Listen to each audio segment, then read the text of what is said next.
د امر بالمعروف پر محتسبانو بریدونه په رسمي توګه پیل شول. د افغانستان ازادۍ په نوم جبهې پر دغو محتسبانو د دویم خطرناک برید خبر ورکړی. بلخوا په سریپول کې د اسلامي امارت د واکمنۍ غړي په خپلو منځو کې سره پر جګړه اوښتي او وروسته بیا پرې بلې وسلوالې ډلې برید کړی او مرګ ژوبله هم لري. بشپړ جزئیات په ویډیو کې تر پایه وګورئ. پاتمنو لیدونکو ستړي مه شئ. د امر بالمعروف پر محتسبانو د برید خبر لرو خو پیل پر سریپول کوو. په سریپول کې ځایي سرچینو افغانستان انټرنیشنل ته ویلي د دغه ولایت د کوهستان ولسوالۍ په کاچن کلي کې د ځمکې پر سر د طالبانو خپلمنځي نښته شوې چې پکې 2 طالبان وژل شوي دي.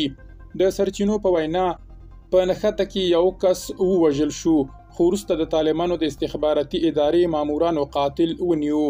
ځایي اوسیدونکي وایي هغه مهال چې د طالبانو د استخباراتو موټر دغه کس کوهستان ولسوالۍ ته لیږداوه د دوراهي خامت په سیمه کې د وسلوالو کسانو له کمین سره مخ شو او نښته رامنځته شوه.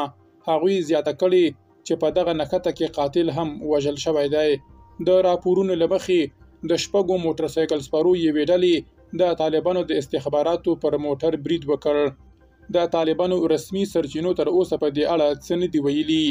د افغانستان ازادۍ په نوم د طالبانو مخالف جبهې ویلي چې د دغه جبهې جنګیالیو پنجشنبه د تخار په خواجه بهاودین ولسوالۍ کې د یاد ولایت لپاره د دغه ډلې د امر بالمعروف پر مشر مولا محمود برید کړی دی.